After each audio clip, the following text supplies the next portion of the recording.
pledge, sir. I pledge allegiance to the flag of the United States of America and to the republic for which it stands, one nation, under God, indivisible, with liberty and justice for all. Moment of silence for the men and women in the armed forces and our first responders. Thank you. And I'd like to reconvene this meeting for the town council. Walter, I'd like to reconvene the meeting for the Board of Finance. do we have any public comment? No one was signed up for public comment. Okay, so we'll move right into discussion of the registrar budget. Marcel. That'd be page 106 for everybody in our budget books. Good evening, Mayor, Council. We don't have much of an increase actually this year. I'm counting on a lot of the stuff. The increase should have been about $40,000 because what's happening, we're opening up a new district this year. And we had tabulators, we got the boxes, we got IVS machines, and originally they didn't want to give us anything. So far I got 3 tabulators out of them, which is $16,500. And so which is great, and I just was pushing for, also, I said, hey, you know, we get the tabulators, where's our cards? So we wound up with $5,200 worth of cards. So I'm still bucking away at trying to get whatever we can out of them. I've always been a thorn in his side anyway, so when I want more, I just keep pushing a little harder. And we seem to get what we want, so, which is really good. Really, the increase is a new district this year. That's pretty much what it is. And right now, we're trying to have it up on Dorman Hill. Yeah. Still working stuff out with the pastor there, so hopefully we're going to get a definite answer this week. So, Excellent. any questions? Any questions for Marcel? I'm just curious to know how many people do you need to run a traditional election? To run the whole election, Uh-huh. between 75 to 100 people. Thank you. It Any other- depends. It depends. You know, presidential, we need more Great. people, and Any other questions for Marcel? Okay. oh, Thank that you, was, Marcel. That was harmless. There we go. Appreciate that. Thank you. Thank you. Thank you, Marcel. Thank you. Next is Brian, Tax Assessor. Good evening, Town Council, Board of Finance. For the record, Brian Lastra, Tax Assessor for the town in the Milford.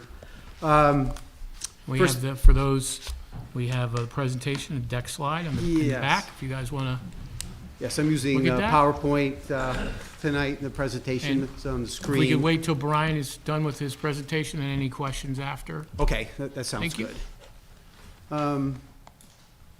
So the first thing we talk about is revenues and fees. So most people think about the assessor's office and they think about the property tax revenue that we generate. But here we're talking about fees for maps, property record cards, various reports. We generate a small amount of revenue each year that comes across the counter, pretty much 50 cents or $1 at a time. And it's from real estate professionals, appraisers, title searchers, and so forth that need paper copies of documents that we have. So we're estimating $500 for this year.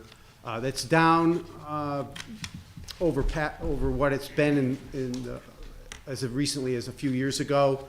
And that's because a lot of real estate professionals, they don't come in our office any longer. They access a lot of our data on the internet. So we make our data available for property appraisers, title searchers, to access our maps, our property information through the internet. So they don't actually come into the office as much as they used to.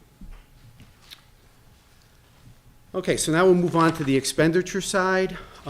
Personnel, we run the office with a staff of 3 people. And that's page 83 for everybody. Yep, I'm sorry, page 83 in your budget document. So again, we run the office with a staff of 3. We compile the grand list each year. We administer various exemptions, programs for the disabled and veterans. We administer a property tax credit program for low-income senior citizens and the disabled. So our budgeted amount this year is $206,436, and that's a 2.2% increase over last year, and basically due to contractually negotiated wages. We have an overtime account, which is used on an as-needed basis. Our office has a lot of statutory deadlines that we need to meet, so the money's there in case there's a time crunch or a time frame where we need to work overtime. My office staff works very hard. We have not used any overtime money since I've been here. The next line item I'd like to talk about is property tax audits. So each year, we perform business personal property tax audits on approximately 20 businesses that we choose at random. So the audits are completed in accordance with Connecticut General Statute, which basically provides a 3-year review of personal property declarations and tax records. So what we're doing here is we're comparing the declaration that the businesses filed concerning the property the business personal property they own, and comparing that to their income tax records to make sure that they line up. So audits do generate tax revenue. We recently completed audits that we just finished in January generated approximately $30,000 in additional revenue to the town. So the $10,000, does pay for itself. And in the long run, business owners, as they become familiar with the rules of declaring personal property, they become aware of our audits and compliance improves. So we tend to get more accurate declarations from business owners.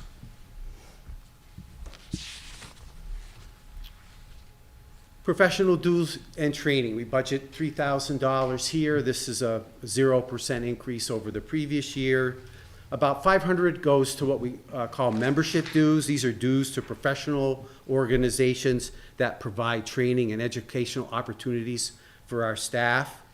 The CAAO, Connecticut Association of Assessing Officers, they provide the bulk of the training that we take each year.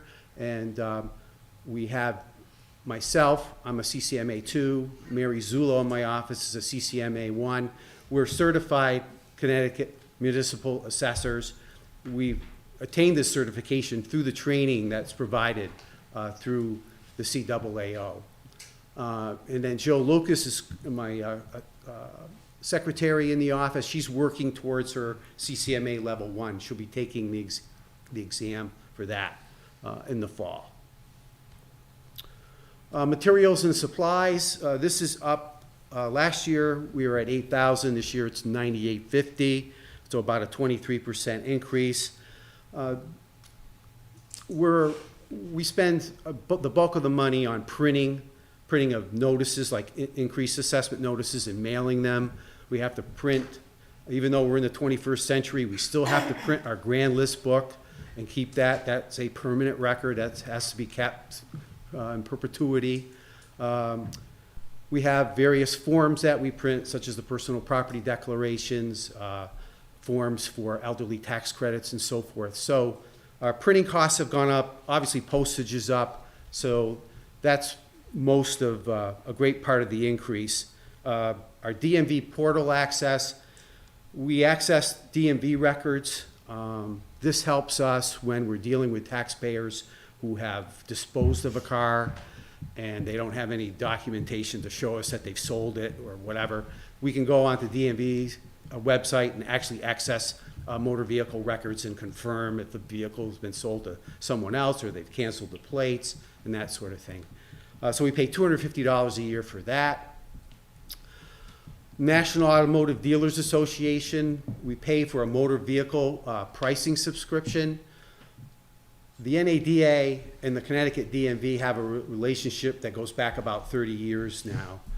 We price our motor vehicles, this is by state statute, using the NADA motor vehicle, so motor vehicle pricing. So basically what this is, it's what people refer to as the blue book. It's actually a yellow book with blue letters.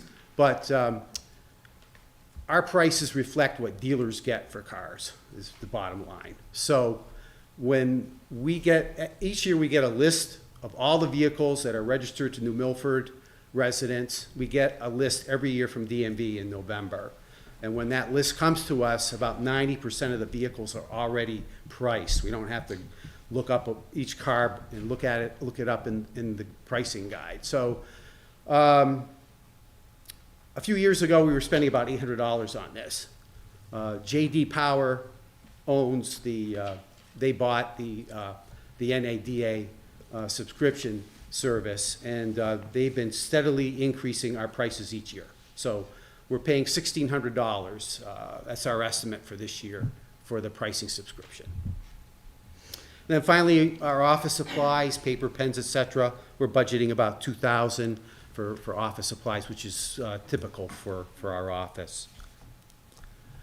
The next item is computer software. That's the small increase of about 4%. Last year we paid $31,418. This year, $32,683. Database cloud hosting. This refers to our database, which maintains all of our property information, ownership records, building information, outbuildings, land records. Our data is actually hosted in the cloud. Prior to 2019, we maintained that data on one of our servers here in Town Hall. We're spending about $9,400 to have our data hosted in the cloud so that we don't have to invest that money on our own servers and computer hardware to maintain this database. Web hosting refers to the data, the real estate data that you can access via the internet. So if you're interested in what information we have on your particular property, you can go to our website, and from there, there's a link to the Vision database, and you can look up property information about your own property, properties on your street. All you need to know is an address or an owner name, and you can look up property information. So we spend about $4,300 a year for that web hosting service. And then we also have to pay licensing and maintenance fees. So we pay licensing to Vision to have the ability to use their software, and we have a tax administration software called QDS, and that administers our assessments and exemptions and property tax credit information, and we spend about $11,000 a year on that. Tax rebates and refunds. So this refers to tax refunds due to overpayments. Primarily, they're motor vehicle related. The Board of Assessment appeal, they meet in September to hear just motor vehicle appeals. So these are situations where residents feel that our value using the NADA guides is too high compared to what the value of their car is really worth. Maybe based on condition. Maybe it's been in an accident or a fender bender, or it's got, it's a 5-year-old car with 300,000 miles on it or something of that sort. So they'll go to the board. The board will, the taxpayer paid their bill in July. The board, let's say they reduced the assessment in September, they're entitled to a refund. We don't have a lot of these. We have maybe 30 people that might go to the board, so that doesn't make up $85,000. Leasing companies. So a lot of people lease cars. And the leasing companies are primarily concerned with one thing when their bills go out, and that's paying them. So if you lease the car, the grand list year starts on October 1st. If you leased a car and you turned it in today, the leasing company would owe 5 months. But they very seldom tell us in a timely fashion that you turned the car in February. They might not, they have up to 18 months after the bill is issued to request a refund. So we don't get a lot of information until maybe 6 months, 7 months after the bills go out. They're concerned with paying that bill. Then they come to us, and they might get a refund for almost the whole year. A car might have been turned in last October. They paid the full bill, and then they come to us after the fact. and want the refund. Of course, they submit all the proper documentation.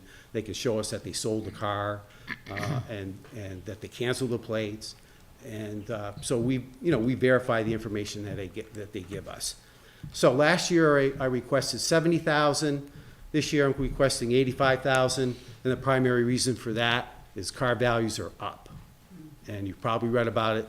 If you've been trying to buy a car, you're hearing about people trading their cars in today that they may be getting more than they paid for it a couple years ago. And so with supply chain issues, again, the values of cars are up. In the last year, they're up about 25%.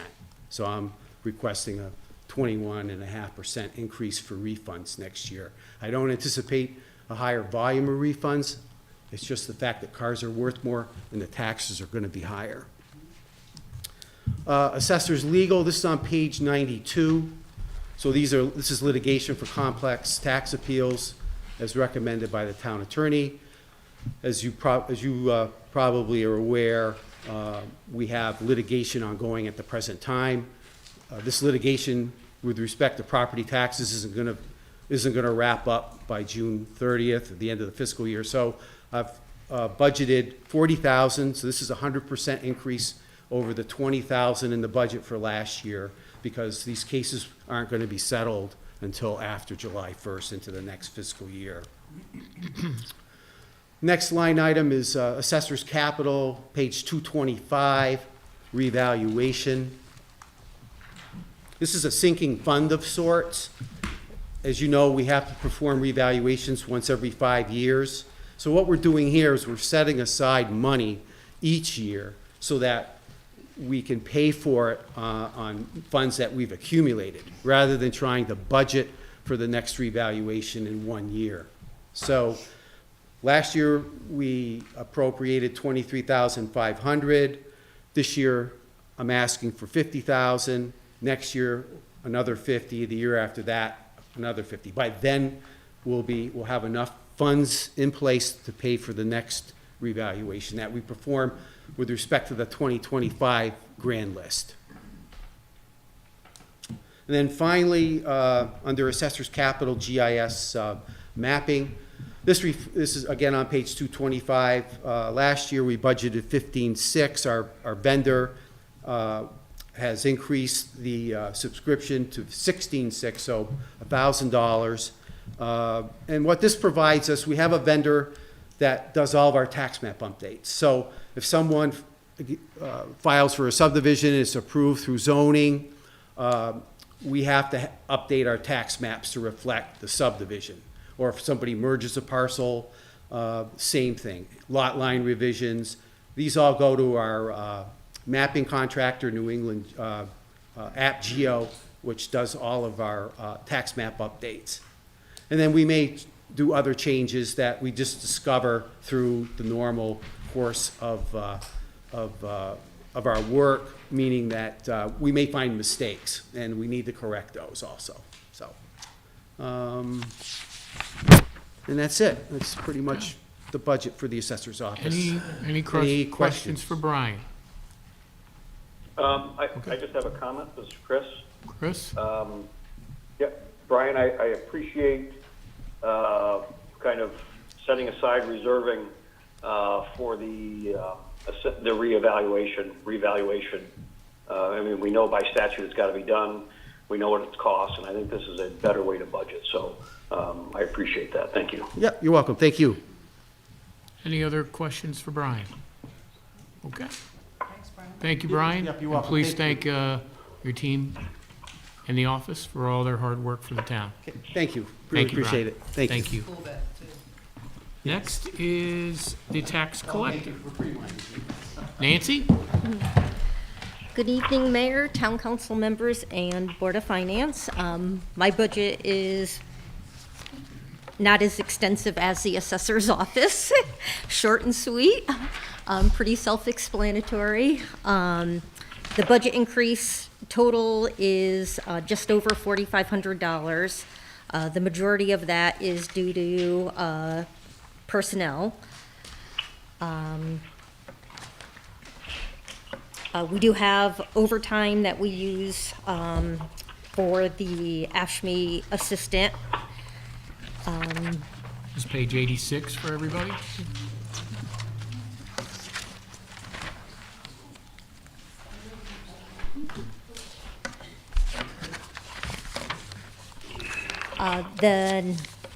Next is for the motor vehicle assessment. There's no change to that. Training, no change. And materials and supplies, which includes the printing and the software and processing of the bills. That did go up by $1,500 due to an anticipated increase with postage and the number of bills and so forth. Any questions? As you can see, there's just a little bit of bump in the software services, and that's just annual increase that they give us. I think it's like $500. Does anybody have any questions for Nancy? Joe? What percentage of the tax collections are via credit card versus? I in-person didn't cash anticipate checks? having a question like that, but I can certainly get you that information. Yeah, just out of curiosity. Yeah, I can get that to you. You see a lot of people paying online, I'm sure, right? So- Online, yeah. And Joe, we also did, under Nancy's leadership a couple years ago, we then partnered with some of our community banks, which is Savings Bank of Danbury and Webster Bank, where those clients can obviously go in there and pay their bill as well, Right through the right bank. through the bank. Yeah, and you don't even have to have an account with the bank, and they still Yep. accept the payments there. Oh, that's interesting. Yeah. Okay. Any other questions for Nancy? Okay. Thank you, Nancy. Thank you. Thanks, Nancy. Yeah, thank you. You still pushing people?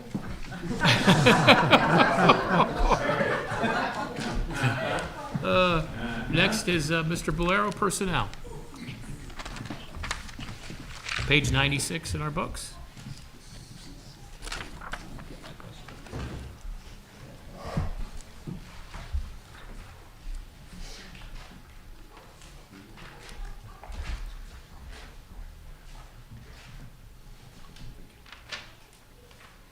Okay.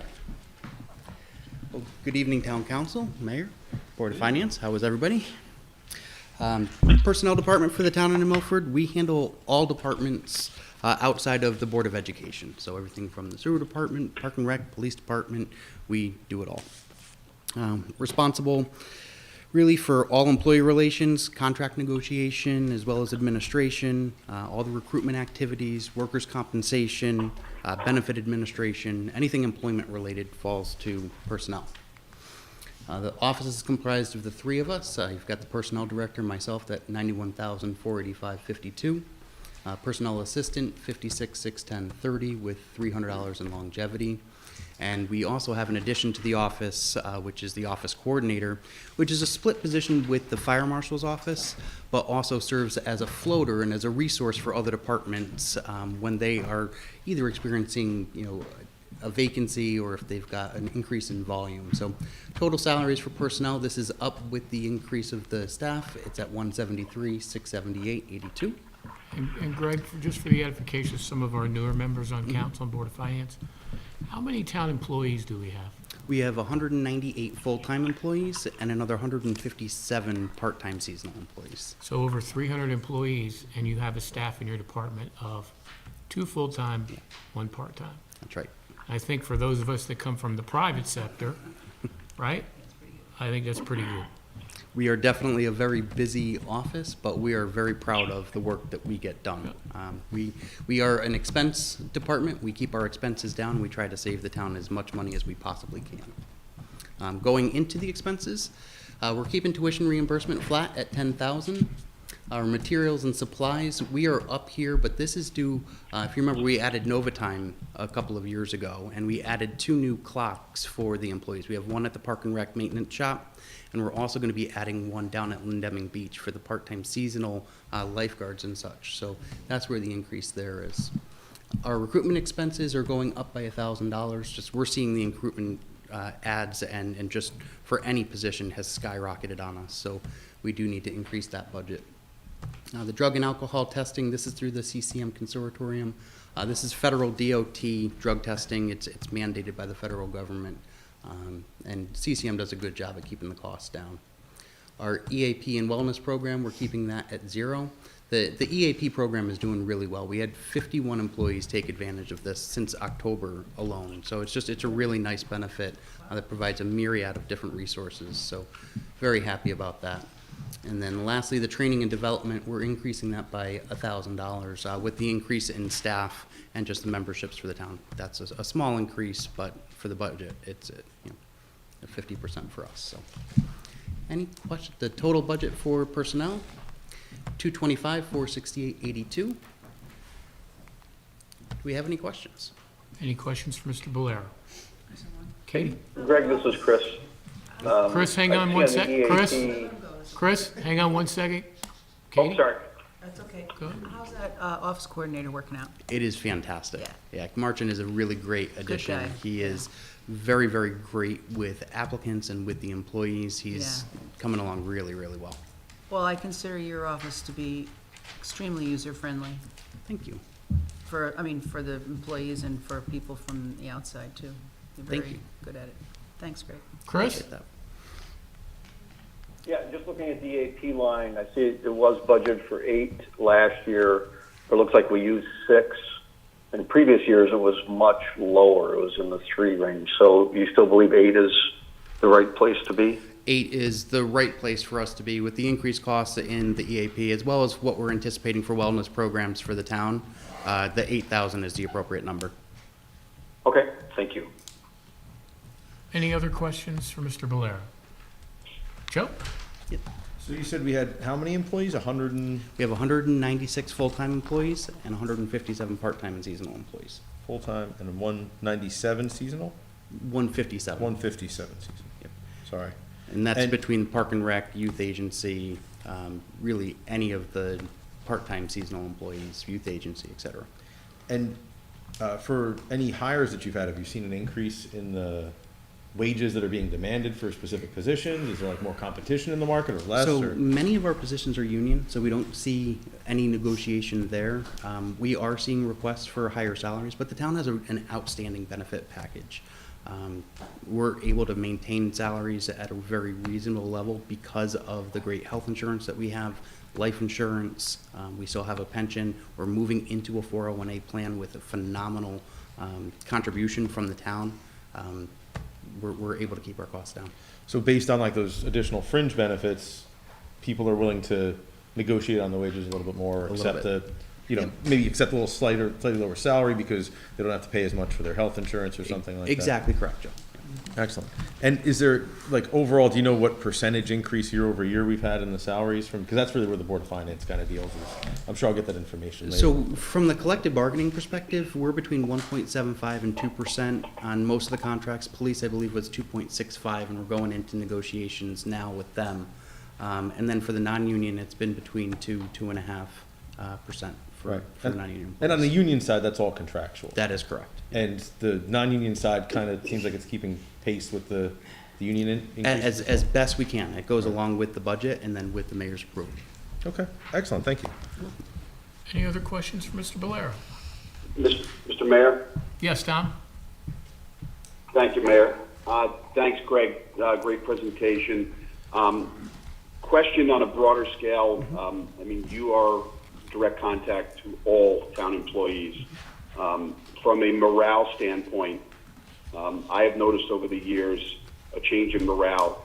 Can you just tell the council a little bit about how morale is across the employee base of the town? Tom, absolutely, and that's one of the things that we're really very proud of. You can see that through the lack of grievances that have come across, but as well as with the retention. I can speak specifically about the police department and how the retention across the police department has skyrocketed.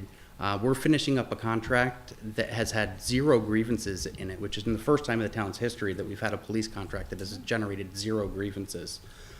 Wow. Yeah, I'm really proud of the work that has been done. I'm happy with what the mayor has been able to push out from a policy perspective and how we've been able to manage the employee base. That would be I'm very for happy. the edification of the council and the Board of Finance, that would be the chief, the command staff, and the men and women of the police department. 100%. Absolutely. 0 grievances. Zero grievances. Like, how is that on, like, Fantastic. other towns in the state that are, sorry, I didn't mean to speak over you, Tom. Like, are there other towns that, that have zero like, is that a thing that happens? I've never, So I would imagine that it does happen. It's not as common.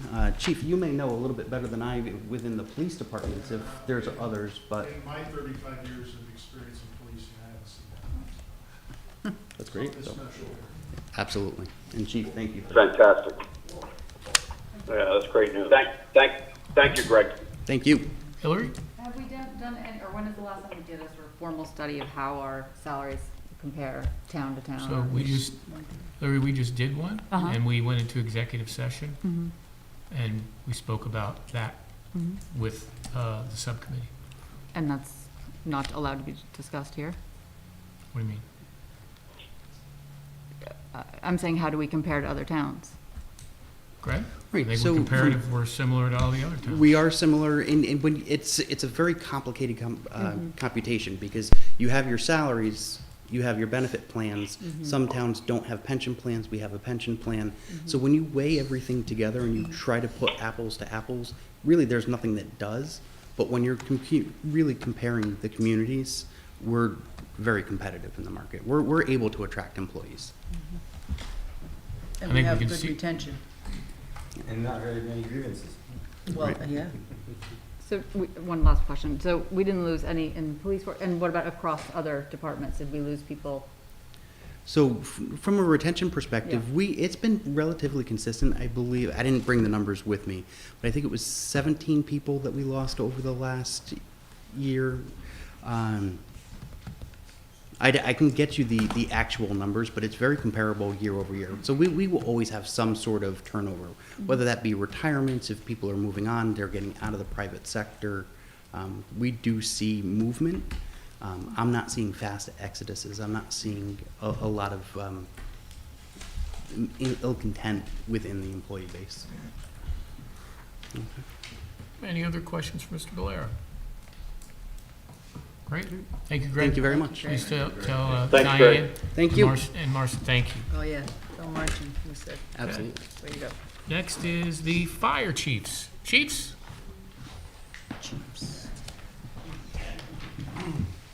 Good evening, Mayor, Town Council. Just go over a couple statistics from last year. Kurt Assessor.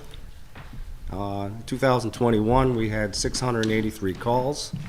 We 14 average manpower per call. Every call, we averaged 5 minutes and 35 seconds to get to the call. We do have 6 new probationary members, so that's cost of gear. This is of page course. 122 for everyone. Thank you, Chief. Yep, gear goes up. Total loss was $510,000, or 5% loss. Our budget, we're actually decreasing it 2%.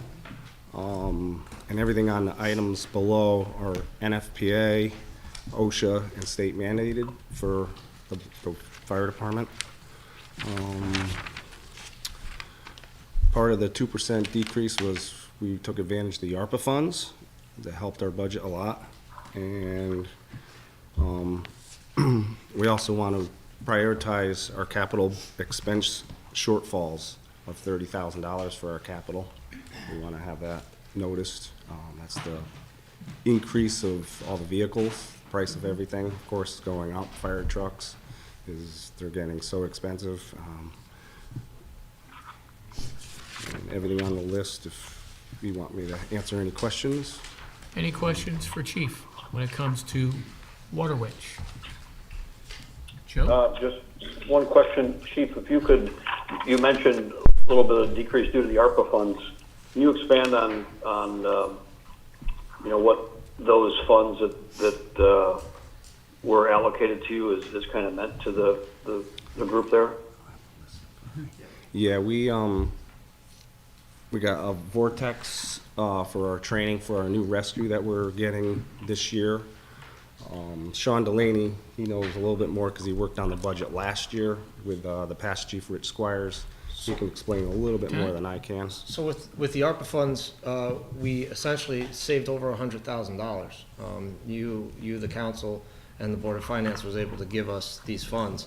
We had $42,000 for a new boat.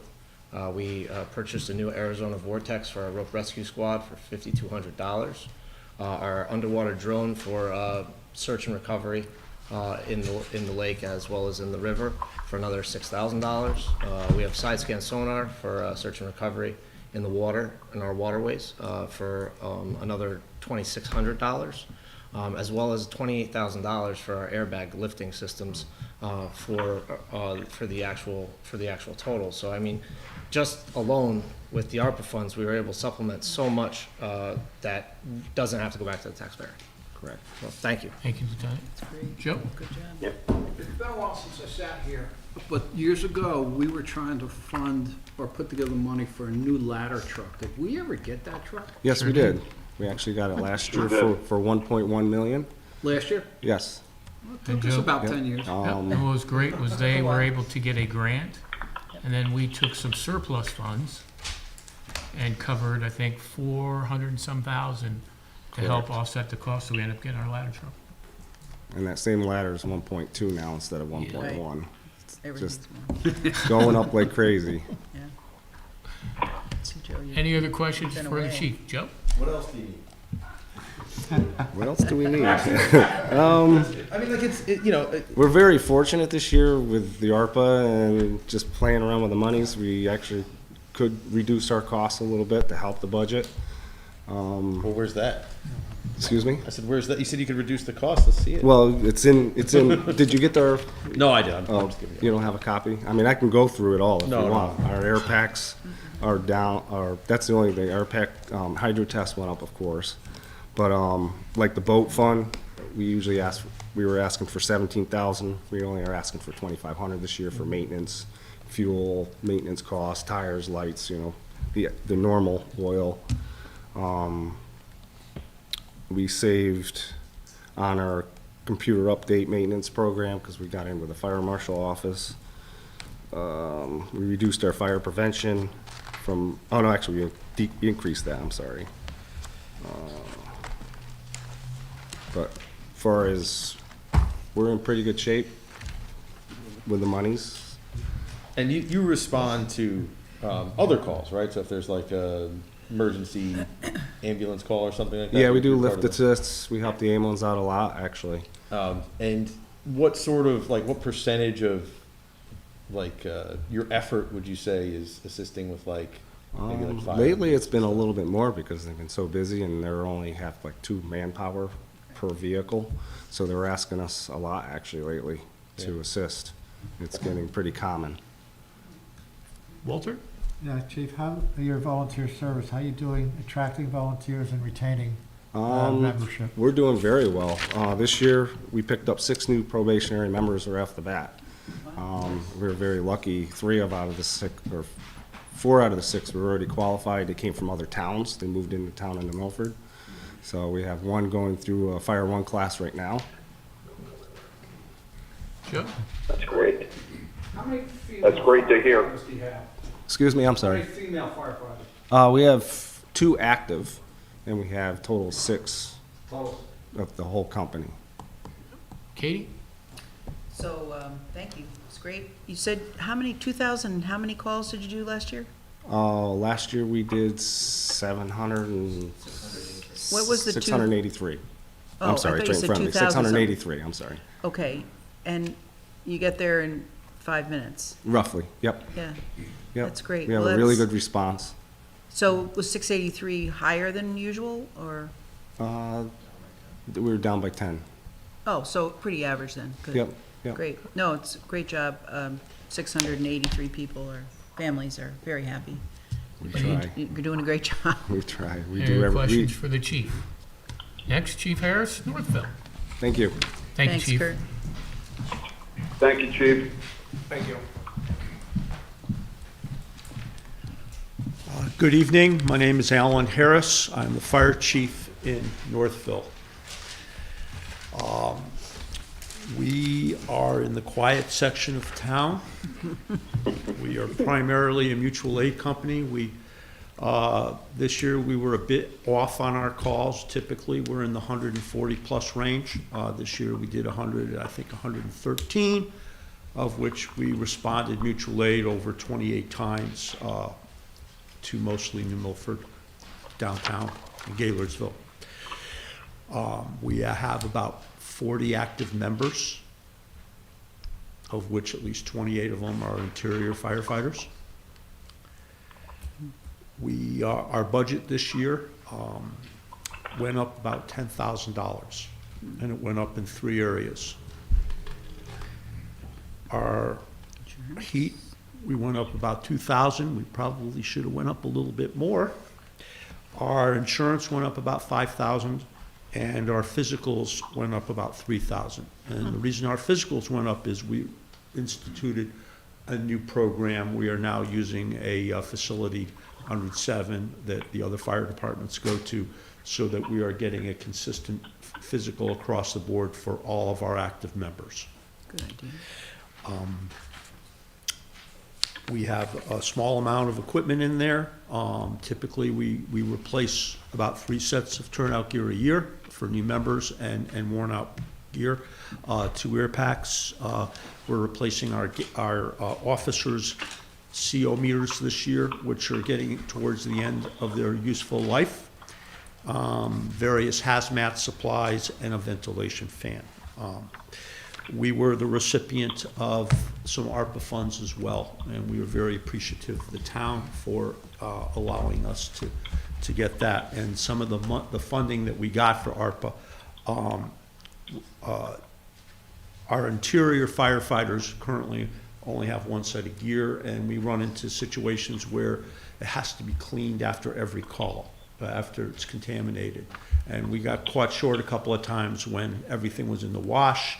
So we bought for our interior gear, interior firefighters, a 2nd set of gear, along with a gear dryer to facilitate drying it quicker.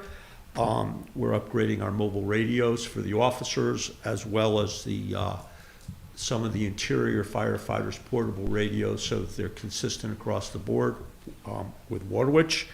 And lastly, we upgraded our nozzles, which most of them were from the 80s, and they're old technology. Again, items that we normally wouldn't put in as a rule of thumb. So, again, any questions? Any questions for the chief? Diane? I have a silly one. What's an interior firefighter? An interior firefighter is one that's qualified to go into a burning structure, okay?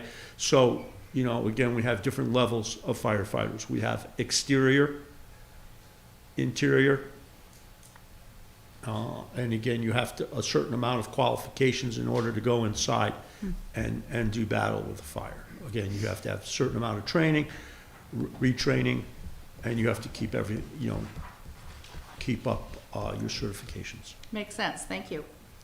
Any, Katie? Chief, so you were just talking about the nozzles from the 1980s. This is something I've always wondered. What's the average lifespan of the hoses that you use? Good question. There is the hoses themselves can go anywhere from 10 to 15 years. I don't have the exact life of a fire hose. I know there's a certain life, and I know that we have to test our hose annually, okay? So part of our OSHA requirements is we have to do annual hose testing, and we have a company that comes in, a second party, and they test it, and it passes or it fails.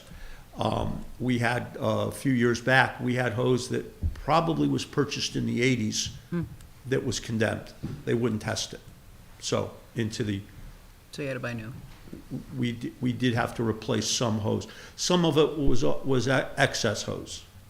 But again, each fire truck, typically, you would have, and again, an average pumper, you probably would have 1,000 to 1,200 feet of 5-inch hose, which is our portable water line, 5-inch hose.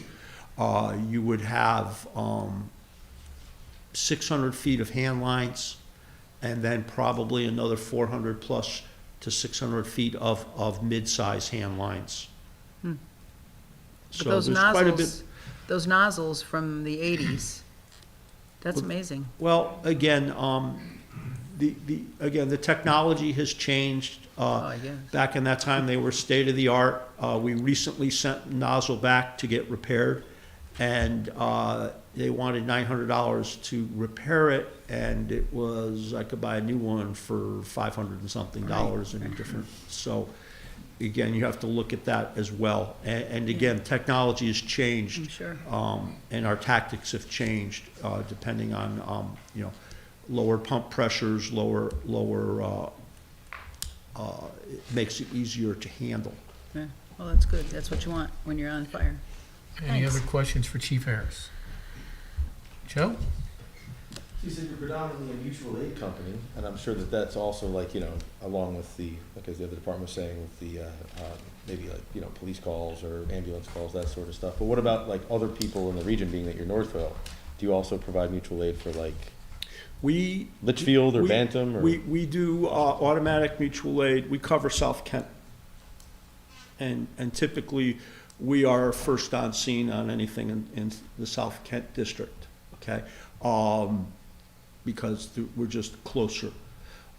Again, we do a lot of mutual aid. I believe we did, out of our 116, whatever we had for calls, we did at least 28 mutual aids.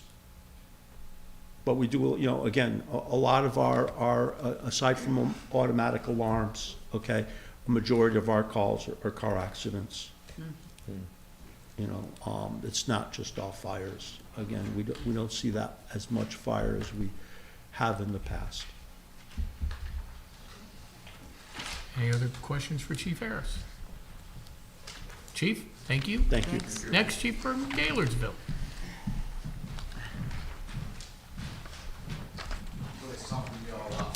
Yeah. Well, we're gonna be really tough on you. We're easy on those guys. You're gonna get all of it. No problem.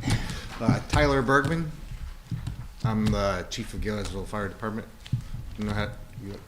Our budget request this year is a total of $183,599, which is a slight increase of only $593 over our last request last year.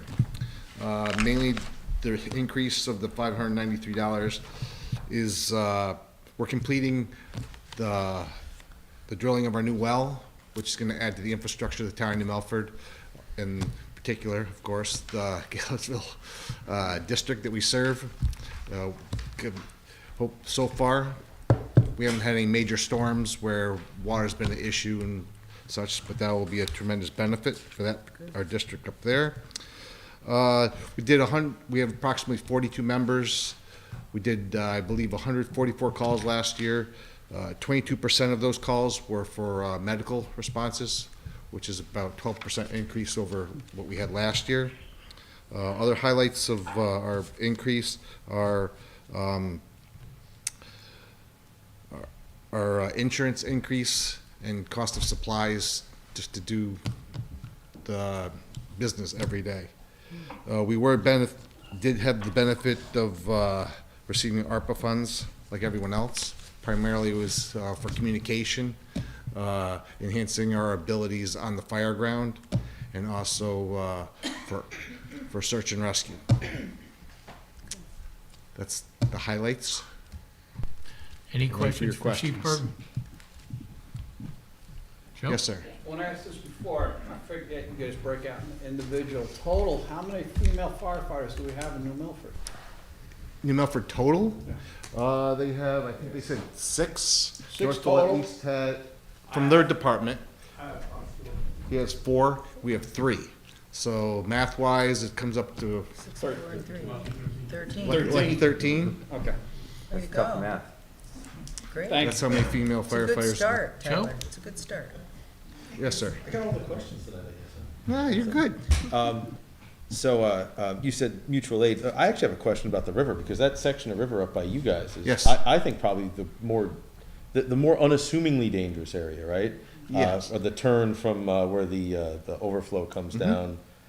from the Housatonic, what is it, the hydroelectric part, right? Yes, sir. And there's like the rapids, then it comes around underneath the bridge. That whole section, I've rafted it, and it can be kind of hairy through there. Do you guys see, is there a lot of emergency calls through there? This year, you're putting the whammy on us. What we, is like up in our section, Yeah. we didn't really have any major problems. But the prior 2 years, I think we had three drownings, 3 to 4 drownings. This year, it seemed to move down the river a little bit, down to the Bleachery Dam, where we lost 2 in the town of New Milford. So it's just people coming and they don't, it's the water, the current, which it's unpredictable. It's based on the weather, what they're releasing through Eversource, through their hydroelectric plants. And I'm assuming you guys have special training and gear. Do you share the gear for the water rescues and all that through all of the departments, or do you each have your own? Okay. Yep. With anything, amongst the departments, is we're sharing our knowledge, experience, and we're consolidating our equipment. We have, in the past 2 years, we've formed more like a water rescue team. So when anything happens on the river, the lake, hitting the all-tone, hits all 3 departments, respond out. Just the force multiplier, Right. both people-wise and equipment-wise. Yeah, it's great. You guys all do a great job. Thank you. Yeah, you guys. Walter? Thank you. Just the same question I asked previous chief. How you doing with volunteers, retention, and attracting? We're doing the best we can. It's a nationwide problem. You can pull up, you can Google, and it's a problem everywhere. All 3 departments are doing the best they can. Numbers are, we're pretty much for the amount of people that are coming in, people are leaving. We're doing okay. Everyone would like to improve. As Donna Hespy mentioned last night in front of you, is that people don't, it's a time factor. Both a lot of trainings involved, not only initially, but ongoing. Also, people need to put food on the table. And so that takes a part of it. And then if they have family commitments, I'm blessed to have 3 children, and they have softball, football, all types of activities. So it's a time factor. So you don't feel like you're in any dire straits right now? Are we in a dire strait? Yeah, in other words, you said you're keeping even retention and attraction, so that's, or leaving and attraction, so you're fairly stable, let me put it that way. I don't think we're in dire straits, but I think that to be realistic, it's something you need to just keep in your front. On our radar. On your radar. Okay. Any other questions for the chief? I just had a question. Sal? Mr. Mayor? Chris. Go ahead, Chris. Yeah, just a comment. I guess by my count, listening to all 3 districts, they responded to 943 calls this past year. And what the men and women of, are all volunteers. It's just, I find it incredible.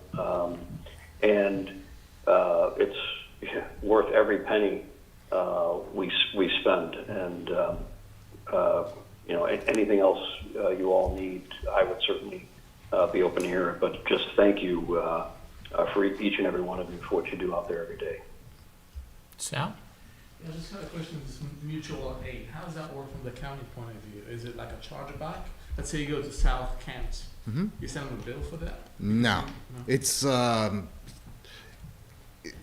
even for here in the town of New Milford, unless someone aware of something that I'm not, is that we don't charge for calls. You pay taxes, and taxes is what is the service you're provided. Go on mutual aid, you don't. It's mutual aid, whether EMS or fire. You can't charge them for it. I'm just asking, I don't know how it works.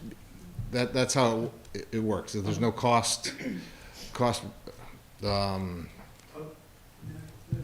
Sure.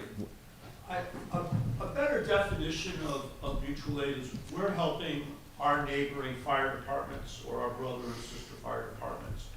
We help them, and when it's our turn, they help us. Okay. Okay, so that if we're, if we have a major call, we can rely on their resources to come and help us. It's a brotherhood. Yes, sir. Hillary?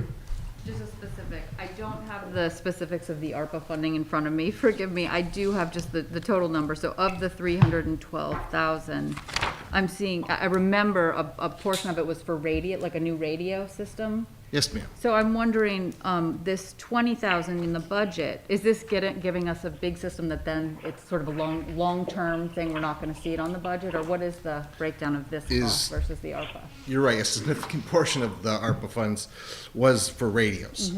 And the increase, or the $20,000 is to complete the project. The reason that we couldn't is, we're putting in for a grant process through FEMA.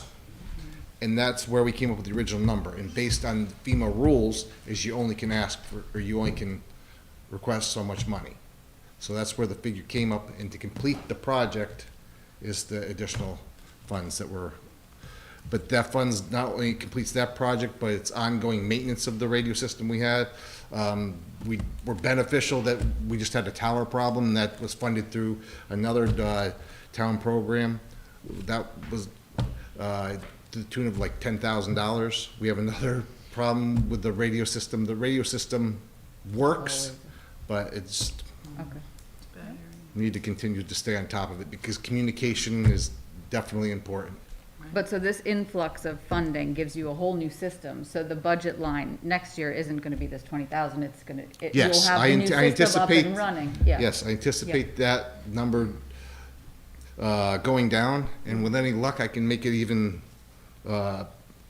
no increase, possibly no promises. I mean, no, I'm not saying you have to promise, I'm just curious about what we're getting for that money, so I appreciate the answer. So- It's not like we're just trying to build, Yeah. build. Yeah. There is a plan in progress Yeah, to that's great. accomplish the mission. It's in the minutes, Tyler. Any? It's in the minutes. Stop that. Any other questions? Vicky brings her Walter? hands. I always have to say to the firemen, how lucky and fortunate we are. Absolutely. If you imagine we have to pay for a full-time fire department. Oh, Yep. gentlemen, God bless. Thank you. Joe? I'm getting older and I'm getting forgetful. Getting older? But we paid millions for a microwave communication system in this town years ago that got us at the police department and up around 98% coverage in this difficult town. Are you telling me that the fire department is not tied into that system? I can't speak with 100% certainty, but you have the police department side of the house, you have the fire department side of the house, and the ambulance side of the house. When we put that Motorola system So in, Joe, some of the. it was just- gonna work across this. Just speaking for Gaylordsville, some of the equipment they're asking for, they do mutual aid in New York State. So obviously our bandwidth doesn't go across state lines. So some of these radios that they're getting for Gaylordsville allows them to do that interconnectivity. Okay, but have we equipped our fire department, weren't we gonna equip maintenance, the road, highway department, fire department, police department, and that multi-million-dollar microwave system? Yeah, they all talk to each other. They're all, Okay, they're all the same. that's what I wanna know. Going to New York is understandable. Yeah, You guys are just gonna. they're all talking to each other on the things. Absolutely. Okay. Any other questions for the chiefs? Thank you, chiefs. Thank you. And please thank the men and women in your departments for all of their help. Thank you. Thank you, guys. All their hard work. Next is Jim, our local emergency planning budget. 139. And Mr. Furlow wears many hats here. This one tonight, he's our emergency operations director, so he'll be presenting our emergency planning budget, which should be page 139.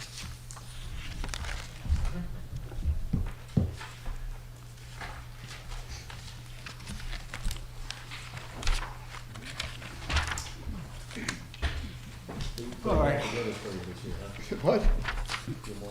Yeah. Good evening. My name is James Furlow. I'm here as the Emergency Management Director this evening. So here to talk to you about the Local Emergency Planning Commission. Obviously, we all know what happened in March of 2020. We basically threw the Planning Commission out and started operations. And so we've not been overly active on the planning side. However, we've been excessively active on the procedural side and actually implementing some of the plans that we've had in place and going forward.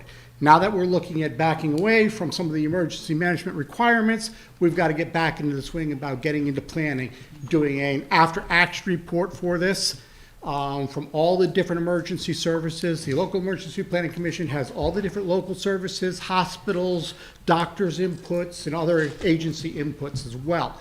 So we're going to have to do an after-action report that's going to be coming up next on our requirements. The two groups that have been excessively active at this juncture have been the local CERT team and the Northfield Amateur Radio Association. They have been completely active in this and helping us with our communication systems and helping us, do an awful lot of the distributions of the test kits and all of the traffic support for all of our vaccination clinics and things like that when they were first getting set up until they were able to run themselves. So again, these people have been very active. With the fact that we are in emergency situations, I've also been able to, with the help of Kevin Reynolds, my assistant, we've been able to get an awful lot of our resources through the state of Connecticut, Department of Homeland Security, et cetera. So that's why you see the last 2 years our expenditures have been down. That's going to go away a little bit. We're going to have at least $1,000 coming in to update Northfield Amateur Radio Association. I'm expecting that bill towards the end of this year, this fiscal year. So that's why we're looking at $48 that is currently spent. But CERT's got almost $1,000 order in right now that just got approved by DEMA, so now they can go forward with it. And the Northfield Amateur Radio Association needs updates and needs every May they have to get their requirements done. They have training that they have to do, they have certifications that they have to have, et cetera, and then they need to update all their radios so they can talk to other groups. Northfield Amateur Radio Association is our backup, our town backup, in case our towers go down, in case we lose everything, we're back to ham radio operators. They are our backup. So we need to keep that up and running. I'm not asking for any increase at this juncture. Go forward. There's really not a lot on this that I need to go over. Again, I was done in November 2020, I was put on this, and now I am the liaison. In the past, the liaison has been with the health department, but obviously our health department is becoming a regional health department, so it's going to leave it back to me, and that's why I'm here this evening. We've also worked on a regional hazardous mitigation plan, a lot of these different groups, which is recently compiled by WestCog. So now we have a regional hazardous mitigation plan instead of each and every town. We could work with each other regionally on that. Our budget request is $4,000, and I'm not looking at an increase in any of that. Any questions for Mr. Furlow? Katie? Jim, I just want to say thank you to you for all those days at the vaccination clinic and all of the CERT teams, Al and everybody. You did a fantastic job keeping people in line and getting in the parking lot filled with cars. You definitely are all very deserving of our thanks. Well, the team I lead is a very good team of people, and I'm happy to lead them. They took a lot of abuse and problems, but they took it in stride. I know, it was awful. But thank you. But again, they're here, they're great people, they're here to help us. They're at training, right now you got 30 of them down the firehouse at training, so. And the one really good thing about this pandemic, it put our CERT team on the map. They are gaining people to help out those people that aren't necessarily geared towards firefighting or geared toward the ambulance, but they wish to do emergency service. This is a place and a program for them. The hours and the training are less, and it's just a great program. So if you know of anybody who's looking at getting involved in that, we're also, CERT is now also becoming certified in rehab for fire departments. So if we get on a big fire call or something like that, we can bring in them as a rehab unit. So they're branching out and they're willing to do things. So I think it's a really good group of people. So if you know people that are interested in that sort of thing, have to get in touch with us. Any questions for Mr. Furlow? Thank you, Jim. Thank you, Jim. Thank you so much. Please very thank the much. CERT team Thank you, for us. Jim. Thanks, Jim. Thank Good you. job by you and the team. Next is the De Milford Police Department. Chief Ceruto?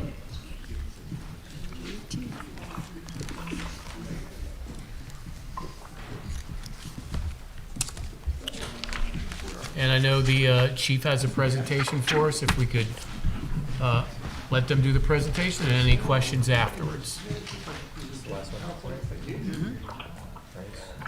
I can get a hold of somebody. The 150, not 50, okay. I'm guessing that's gonna be you as well, yeah. I'm surprised. Okay, good evening, everyone. I'm Chief Ceruto. Very happy to be here, and I'm very happy to be here with some of my staff. Lieutenant Wheeler, Lieutenant Grabner, Officer Mark Williams, and our newest member, Ella. I wanted to take an opportunity to introduce Ella to you this evening. Mark, would you mind walking around the chair side of the table? Watch out.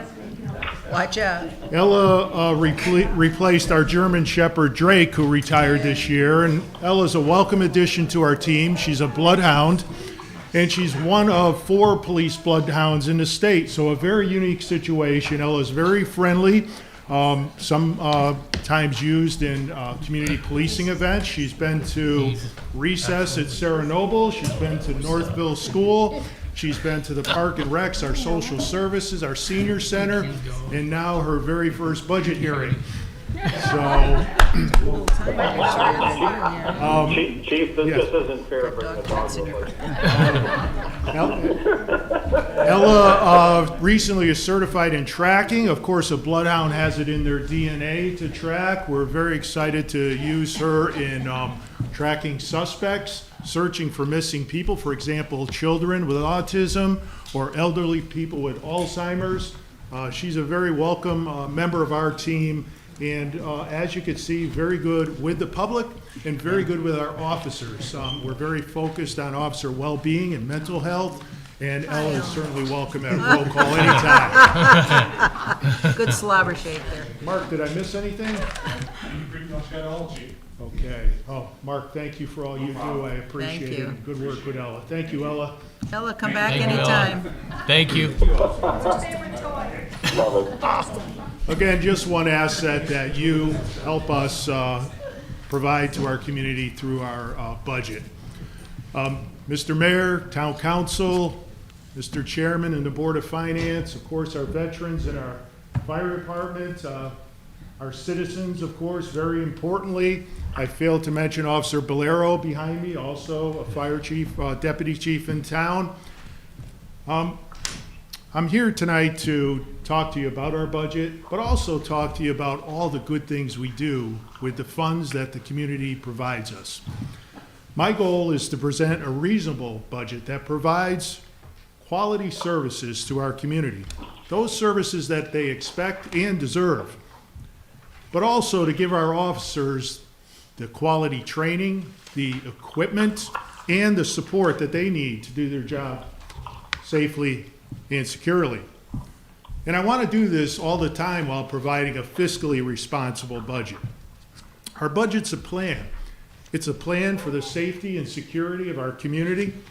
It allows us to operate in a manner that keeps crime in check and addresses the major concerns of our community. Some of those major concerns include traffic safety, drugs and drug addiction issues, also the safety and protection of our children in our community. It also allows us to continue with our community policing efforts. You know, I believe that community policing is the cornerstone of fair and impartial policing. Some of the programs that we've been involved in this year is our Citizen Police Academy. We're very happy to say we graduated our first Citizen Police Academy recently, and we're starting our second Citizen Police Academy in April. Our Coffee with the Cops, our cadet programs, our community policing officer, and this year we're going to be introducing a community policing day. So we're going to continue with that trend in working with and being a part of our community. I'm proud to say our officers are engaged, they're involved, they're very visible, and most of all, they're approachable. Our staff works very hard, and I want to make sure I take a moment to thank all of our staff. Every single one of them is important. They do excellent job every day, and sometimes in very difficult and dangerous situations. I want to show you some of the work they do, and I want to show you the work that is done because of the budget that you provide. So here's a comparison last year to this past year. These are the calendar years 2020 compared to 2021. You can see our case numbers are down, and that's not a bad thing. Over the last few years, we've had a trend down insofar as crime, and that's reflected in that number. Motor vehicle stops are up, and that reflects our commitment to the community's concern about traffic safety. We have worked hard over the last year to improve motor vehicle safety, and one of the ways we do that is through motor vehicle stops. You can see the increase in infractions also. The increase is quite dramatic. Our officers are taking very serious the concerns of the community, and it reflects in that number. We're also being very fair. That 416 reflects about a third of the number of stops, and the other 2/3 are verbal warnings and written warnings. So we do still want to be fair to our community. Motor vehicle accidents obviously are a big concern of ours at the police department. We want to see a dramatic decrease in motor vehicle accidents. Here we see a small decrease. That is encouraging, but it's not obviously where we want to be. We want to bring those numbers down through a series of different programs, including enforcement, education, and working on engineering with the highway department also. So Chief, just for edification of, in your opinion of the council, you're talking about some data points. So accidents are down about 8%. Yes. Comparative to the prior year of 2020. Would you attribute that to by the increase in motor vehicle stops and infractions? Yes, I think that's a part of it. As I mentioned, education and enforcement is a big part of it. Visibility in general also is a big part of it. You know, information is important. A community is safer if they're informed. So we're working to cover all aspects, but that's one of the things I want to work on reducing over the next year. Drug issues are something that we've been concerned with for a number of years here, and we've worked hard to implement different programs. We do partner with the statewide narcotics task force. We partner with the FBI task force. We have our community care coordinator who is approaching the problem from a different angle. So we've seen a reduction in drug overdoses, which is good, but I want to reiterate that we do have still a lot of work to do, and we have to keep the gas pedal down on that issue. Opioid overdoses are down, and this is attributed to a lot of different things. It's a lot of a team effort amongst the town. It's a lot to do with our task force members. It's a lot to do with getting Narcan into the community and officers using that to save lives. So it's a multifaceted approach. In no means do I want to say that we do it alone. We're only a small part of the solution. Nevertheless, overdose fatalities are something we're very concerned with. 2 is too many. 1 in every 1 person matters. We want to work to control that and keep that number down. Now, as we control drugs, as we arrest those who deal drugs in our community, as we help those who may be addicted, you'll see other areas of crime also reduce. Burglaries is generally one of those crimes that we attach to drug use, and it's encouraging to see that we've had a reduction in burglaries also in town. So I mentioned that traffic enforcement is one of our primary concerns of the citizens in town, and the police department is responsive to those needs. And the council helped us this year by providing us extra funding to specifically address traffic enforcement during this time period. So from October 25th to just a few days ago, we've had a special traffic enforcement effort, and these are some of the results. We've been able to employ 254 hours of enforcement, the officers made 368 motor vehicle stops just in this focus. Misdemeanor speeding summonses and infractions, there's about 105 of those. And as you can see, we're also very fair with the community, and we want to educate the community. So we've given written warnings and verbal warnings also. Is that something that is completely at the officer's discretion, or do you suggest that a certain percentage of time we want you to do Yes, written warnings? that's or? an excellent question. Thank And there's two parts to that answer. One is the officers have discretion during their shift. During their normal working hours, they do a lot of things. And if they have some discretionary time, we prefer they do this type of work. But this focus is solely on motor vehicle enforcement. So somebody I assigned to this detail would be just doing motor vehicle enforcement. So these numbers aren't inclusive of the entire department's activity, just of that traffic enforcement. But I mean focus. the fact that you're stopping 368 times, but only 94 are you having an infraction. Oh, so that is discretion, right. And is that something you encourage to educate more than punish? That is discretion. The state law obviously doesn't allow quotas insofar as tickets. We have very fair officers. They understand that we expect a certain level of work, and we also expect them to be very fair to the community. So enforcement and education need to work together. So it is up to the officer when he pulls me over, Yes. you know. You show him that smile. Yes, it certainly is. And what first thing you said is, I'm a councilwoman. Never. I don't get pulled over, Mike. That's how I make sure. Nevertheless, in this last year, we have a new records management system, and that record management system allows us to draw a lot of data. Obviously, data in equals good data out, so we're working on that diligently to improve the outputs.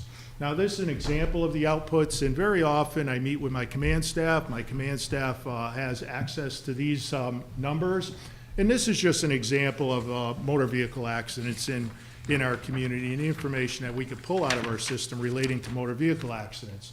This example shows 273 motor vehicle accidents in this time frame.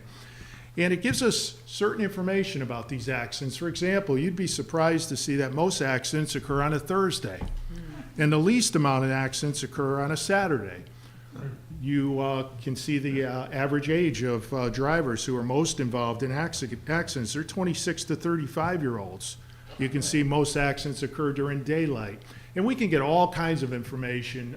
Anything the officer inputs, we can pull out and put into any type of graph format. You'll see on the left side of the screen there's heat map, crime map, whatever you want to call it. It gives us data that we can use to analyze issues in different areas within the community. This again shows motor vehicle accidents, and you can see a cluster of motor vehicle accidents in a certain area. That cluster is Route 7 and Bridge Street. You could also see a straight line cluster along Route 7. So we could look at that and we could determine how to deploy resources. We could also determine what's causing those accidents. In our system, if we click on any one of those circles, it'll bring up information about the accident. It'll tell us what the accident was generally and maybe what caused the accident. So if we can determine what causes accidents in certain areas, we could send resources into those areas. For example, speed enforcement on Route 7. Anyway, this is data-driven policing. This is something that we continue to improve upon. We want to work more efficiently. And an example of how we could use data to work more efficiently would be studying speeds in certain areas. We're going to be deploying a speed trailer. That's going to allow us to take data in about speeding at certain times, in certain days, in certain areas. And if I know where the most prevalent speeding is, I could deploy my officers, my resources into that area, and they would be working very effectively, and it'd be an efficient process. So what else do we do with the budget? And you noticed I mentioned community policing. Being a part of the community, connecting with the community, and working with the community is very important to me and my staff. And these are just some photos to show you things that officers do that may not be a statistic. They may not be so well publicized. And there's so many things that officers do such as change a tire of a woman who was stranded on Route 202. Bottom left, our Citizen Police Academy graduation. Top center, an officer stopping at Northville School to spend time with the children during recess. Bottom center, officers stopping at the senior center to have lunch. I've been there myself. Top right, there's Ella and retired K-9 Drake. In the bottom right, our toy drive with our cadets who have been very involved and is a program that continues to thrive. So that brings me to the last slide, and I just wanted to show all of you what we've accomplished. We've accomplished so much in this short period of time, and I'm so proud of our staff by forging forward and continuing to be not satisfied with the status quo. We're always looking to improve and looking to do better. So we've done things like the Citizen Police Academy and the cadet program and de-escalation training, very important over these last few months. Our body camera implementation is going well. We are going to award the bid tomorrow, and we're going to start the implementation of our body camera program. The traffic safety, educational enforcement, e-ticketing is a very interesting concept. Officers are no longer going to hold the ticket and write the ticket. They're going to call in the plate, or our cameras are going to draw that information through a license plate reader, and that information is going to enter right into a ticket that's printed out on their dashboard. So we have 2 vehicles set up now with e-ticketing, and we're very excited to get the other vehicles set up this year. We established community policing officer. Obviously, we need funds to support community policing, and we have a grant of $25,000 to do that. We have our Marine Patrol, our aviation unit, the motorcycle unit, our school security officers. We've updated dive team equipment, and of course, we're working on drug reduction. We've started new online training. We've implemented peer support. We've mandated officer wellness checks and drug tests. Very important aspect of all that we want to do in the budget supports is officer well-being and officer mental health. We've hired new police officers. We have a new K-9. You met her tonight. And we've been working to find other sources to fund these issues. We've had a bulletproof vest grant, a radio grant. We've been awarded a UTV, and we're currently working on state accreditation. We've implemented over 40 policies, and we're on track to become an accredited police department. Obviously, our downtown substation is a very important thing we do within the community. We've been checking on sex offenders lately. There are sex offenders within our community, and we want to know who they are. We want to know where they are. We want to know that we know they're there. We're also keeping track of all those who are on parole within our community, and those initiatives have been very successful. We've updated our booking and holding area, and a part of that is this new live scan fingerprinting system. So those are a lot of the things we do with the budget. And if you take a look at our budget, 90% of that budget is personnel related. And of course, our human resources are our most important resources. So I'm very glad that we have that amount of our budget covering that aspect. So you won't see a very large increase in our operating budget this year. You'll see that we have an approximately $5.8 million operating budget, and you'll see an approximately $50,000 increase. A large part of that is salary increases. So with that being said, I appreciate all the time and that you indulge me in allowing you to show off our police department and our accomplishments, but I'm certainly here to answer any questions that you might have. Joe? Chief, thank you. I have a few questions, and I'll ask those first. And I have one that's more of a comment. I'll work into a question. If I step over, I'll let the old parliamentarian take over and tell me to wait, or I'll get up in public participation right after this. First, let me run down this quick. You talk about educating the community with regard to vehicle traffic problems, accidents. And I brought this up years ago, and I don't know if you guys have the opportunity to. One of the biggest concerns I've ever seen on Route 7 is left turns out of all the strip malls, or everything from the Dunkin' Donuts on the corner. Well, you used to be the Dunkin' Donuts. Making a left turn across 7 is, to me, one of the most dangerous things in the world. If I did nothing else, when my daughter started driving, was I drilled under her head, never make a left on 7 coming out anywhere. Go down, make a left into a parking lot, turn around, and then come back, but never straight out. And I think there's a lot of accidents that are left turns. Do we have a chance to get into the high school and speak to those kids that are driving to say, hey, listen, there's a safer way. Come out of a strip mall on 7, make a right, go down to any one of the other stores, swing a left safely and come back out. It's something simple. I mean, the state regulates whether or not we can put signs up there, but left turning on 7 Yes, it is. scares me. It is dangerous, and one issue affects the other. So speeding affects that issue, right? If people are speeding and someone's going left, we got a big problem. Nevertheless, I do like your idea about catching them young. Catching the high school students is an excellent suggestion. And like I always say, no one of us is smarter than all of us, and that suggestion is something I'll take to heart. It's good, and I'll tell you this, my daughter, as wonderful as she is, got to meet several of your officers, learning the harder way, which is a good thing also. Next, That's a nice way to put it. page 110, you have a line item for ammunition. I know in the last 18 months, the ammunition costs have gone up 500%. Yes. For civilians. Yes. I'm sure your price scale is a little different, yet you have not changed that, and it's got to, I'm sure you've gone up, maybe not 500%, but close. Yes, that's an astute thought. We have experienced an increase in the cost of ammunition, but we're working to train in other ways. You saw in my list of accomplishments that we've implemented online training. I'm not saying we learn how to shoot online, but I am saying that the council, through the ARPA funds, provided us with a de-escalation and a simulation trainer. So that runs us through reps, and it's teaching us how to deal with use of force situations with a multitude of different options. So one of those options obviously would be to de-escalate or to use other less lethal uses of force. Deadly force is, of course, an option in those scenarios. So that training is a link to firearms training. And in that case, I think we would use less ammunition, implementing this training, and just less actual firing.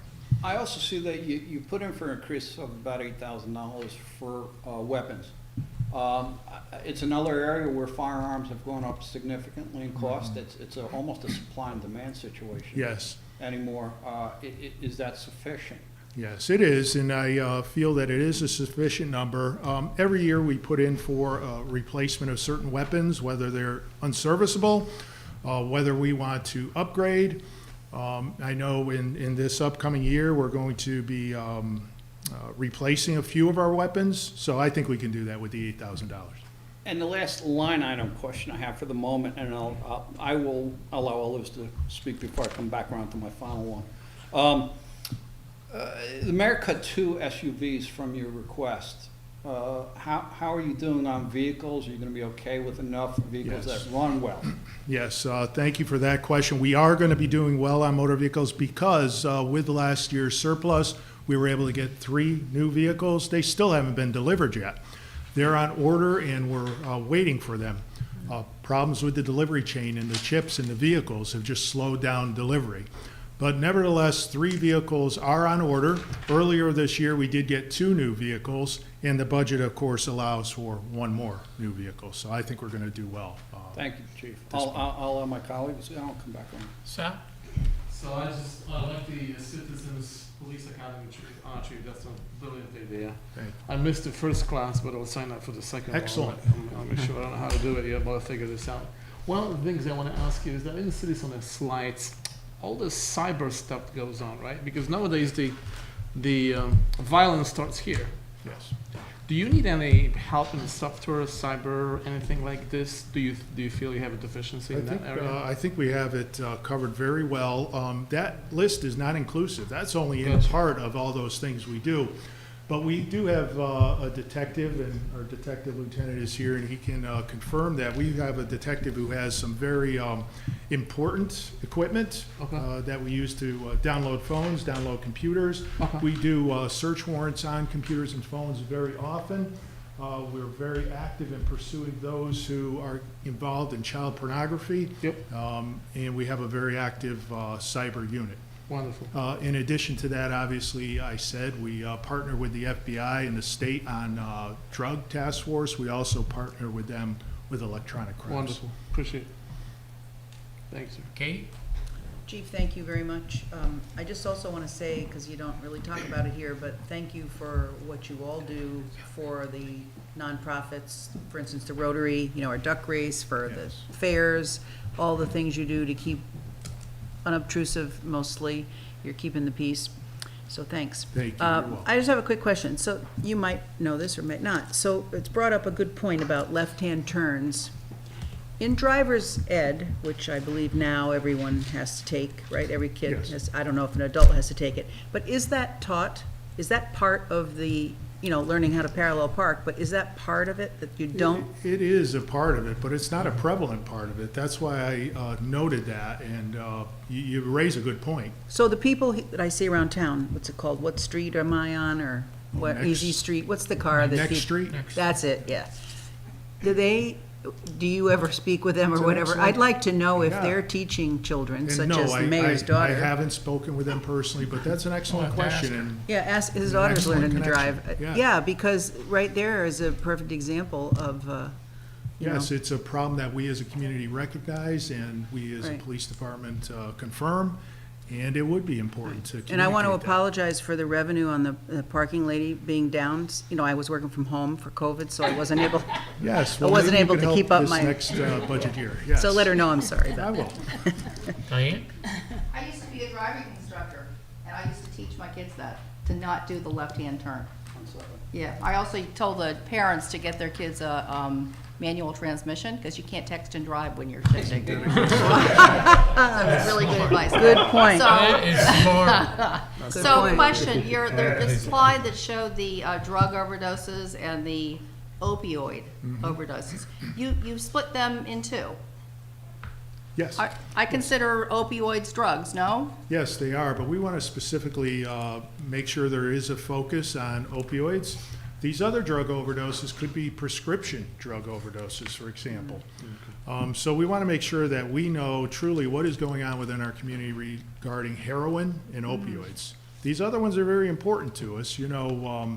Obviously, somebody may be overdosing intentionally on pills and alcohol. So there is a important differentiation for us, but they're all very Interesting. important. No, it makes sense. But they're I all was very wondering if it was important. a subset, but it's not. It's clearly broken out. Yes. Or separate. How about fentanyl? Do we have any issues in town with fentanyl? Yes, as a matter of fact, a lot of these issues are fentanyl related. As a matter of fact, you're seeing less and less of the heroin related overdoses and more of the fentanyl related overdoses. So is that an opioid or is that a Yeah, drug? and yes, and fentanyl is much more dangerous. In small quantities will cause overdose and potentially death. In our overdose deaths, we generally see a certain combination of heroin and fentanyl. Diane? Fentanyl is a synthetic opioid. Thank you, Walter. You're welcome. I heard that recently they've developed some incredibly potent fentanyl that is as small as a grain of salt. Yes, that's Wow, correct. that could go anywhere. It's, it's terrible, It's awful. terrible. Starts with a Z, right? What's that? Something with a Z, I forget what the name of it is. They were taught, the FDA approved it in 2012, I think, or like 2013. Really? Yeah. Barbara? Wow, that's crazy. The slide you showed where you're able to analyze the data Yes. for car accidents, are you able to quantify device-related accidents, like non-hands-free type of accidents, and kind of tweeze them out? Yeah, we are in, we In other are, words, speeding, everybody jumps to the conclusion that it's speeding, but when you Right. look around at the people who are having problems, it's always this. yes. Are we, what are we doing to? I agree with you. separate That's a those big out? problem in town. And usually there's a combination of causes in an accident. So usually there's speeding, distracted driving, maybe even a third cause, weather or road conditions. But nevertheless, with distracted driving, we take it very seriously. It's looked at akin to drunk driving. People are just inattentive, they're not looking, they're not seeing, and it's very dangerous. We, in the last 2 years, received a grant from the Department of Transportation to enforce distracted driving. And that grant comes up every year, and of course, we did that last year and we had success. It's difficult to quantify in an accident. In serious accidents, we end up taking the phone and determining whether or not it happened. But in a minor accident, again, it's information in, so it's whatever the officer can determine. If somebody admits to it, we've got that. If somebody sees them with it, we've got that. But other than that, it's very hard to quantify. We know it happens, we see it. Okay. Just a quick question on that point. It's always been irksome to me that it's not noted, you know, the old police blotter, you know, there was a fender bender, head on, this and that and everything. Is there some way that you can add when it is a distraction due to a handheld device?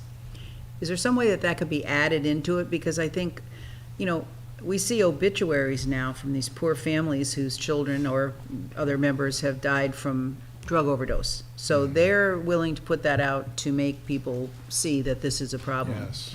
And there are times when, you know, I just think, well, what about these times that it's been somebody texting and they rear end into a truck or they headlong into somebody else and everybody's dead? Yes, You that's, know, that's a very good point. because that's a and- very powerful yeah. way to let people know. You know, you Yes. can read every obituary, it tells you the story of someone's life and how it ended. Yes, very good suggestion. I'll certainly. But I don't know take how that you one go through. about doing that. Probably there's some protection against saying that kind of thing, but it just. You know, you got to be careful in how and what you say, but there is certain information we I can would, release. I'd like to see some statistics that you, not now, but I mean, as you go forward, Yes. the better opportunities you have now to collect this information, that you could show us next year or whatever. Yeah. Because that, I know it's sometimes a small part of it, like you say, it's information in, but it is a large problem. I mean, there's not, I'm sure everybody at this table could give you stories about how you cannot drive anywhere that you don't see somebody either in front of you doing this or coming at you to turn into the big Y with a car that has a steering wheel.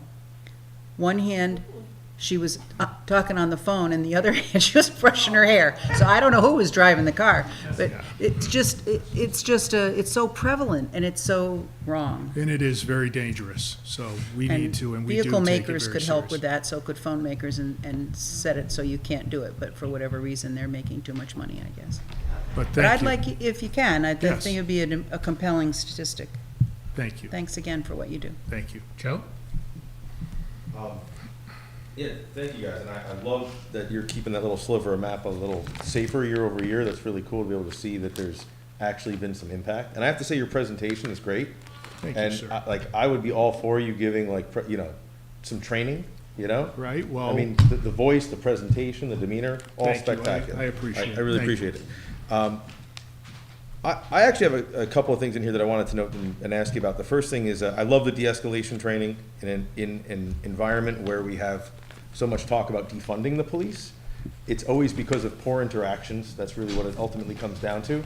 And seeing things like body cameras in there is great. Yes. Higher accountability for everybody involved is always a good thing, you know, you get to the root causes of problems. De-escalation training, amazing. I was actually reading an article recently about this sort of thing with policing, where they were talking about how there are other things like martial arts training that are confidence building, centering sort of activities. Is there any focus on that sort of stuff? Because a lot of the times when you're seeing these police interactions that get out of hand, even on body cameras, Yes. it's always because someone becomes unhinged. Yes. And then the other person reacts as opposed to acts to the situation. So it's an excellent question. We do have many on our police department that are involved in martial arts, and we're very fortunate to have those as trainers. And this de-escalation is de-escalation training across all avenues. In other words, use of firearms and deadly force, less lethal weapons and tasers, hands-on and verbal de-escalation. So it is consistent training over all of those platforms, to include our defensive tactics trainers who are involved in the martial arts. So de-escalation has to happen at all levels and at all times. One other quick question, if that's okay. To touch on what Councilman Fiala had asked about the ammunition, have you looked into any of these? They now have like laser dry fire training, so you don't have to actually use the ammunition. Do you have any experience with that? Is it good? Yes, Is it? and that's where we're going with this simulator. This simulator is primarily to allow officers to learn de-escalation, but it also is and could be used for laser target practice, for example. It wouldn't be allowed for qualification in the state, but it would get you reps in sight picture, target acquisition, determining whether or not to continue to use force or de-escalate. So it would get you certain reps in certain areas of training. Obviously, our main focus is de-escalation training. And does that allow the officers to use their own weapon when they're? Yes, so the weapon would be retrofitted with a laser, so the officers could use their own weapon in that scenario. Yeah. Right, of course, because you want to have that piece of equipment, you want to have that, very readily available and trained on. Great. Thank you. Thank you. Any other questions? Mr. Fair? Mayor? Oh, Chris? Yes. Chief, so Yes. first of all, I'd like to, thank you for your leadership. The culture change in the police department has gone 180 degrees. And thanks to all the folks there at the PD, you all are doing a great job. And I love using data to manage the team, and I think that's exactly the right way to go. And I just have one question on the de-escalation. I know that's been touched upon several times tonight. I think it's important. Is that going to cover? Does that cover all officers? Is this a limited time training, or is there going to be? Is this going to be ongoing for a long period of time?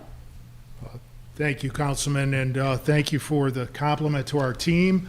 Obviously, it's the men and women of the police department who are making the change. On that de-escalation question, it is becoming part of our culture in policing. And we're going to be working to train on that on an annual basis many times a year, as I said, in different platforms. So now in our firearms training, we're going to include de-escalation. In our taser training, we're going to include that term also, de-escalation. In our hands-on defensive tactics, we're also going to include that. In our general talks about the policies and use of force policies, we're going to talk about de-escalation. We've added that into our training lesson plans, and we've also added that into our policies. So it's going to be an ongoing concern and training issue for forever. Great. And then just one last thing I noted, all these statistics that you're showing basically a trend to a safer New Milford in many areas.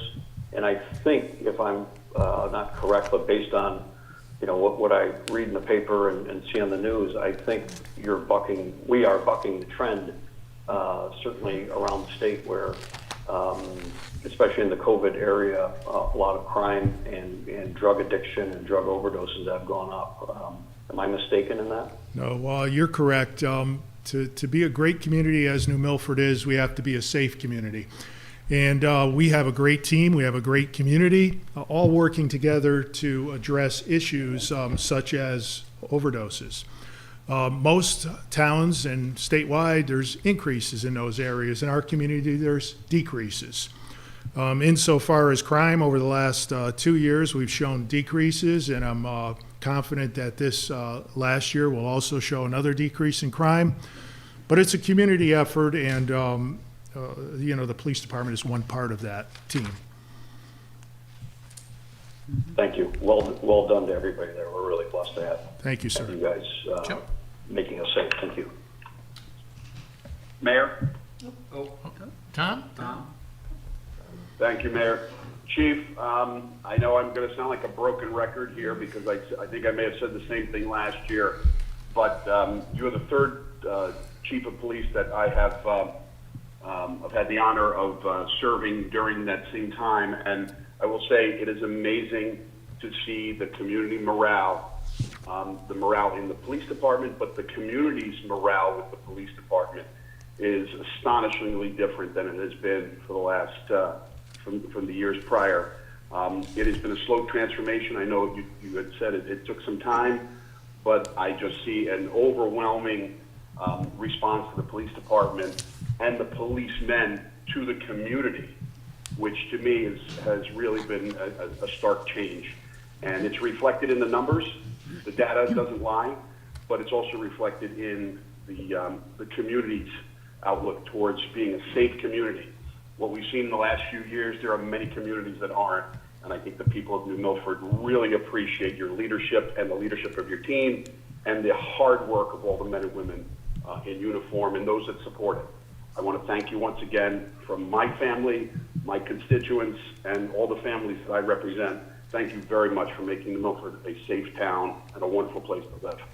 Thank you very much, and I'm very proud of our police department team, and I'm very proud to be their chief and the chief of this great community. Joe? Thank you, Chief.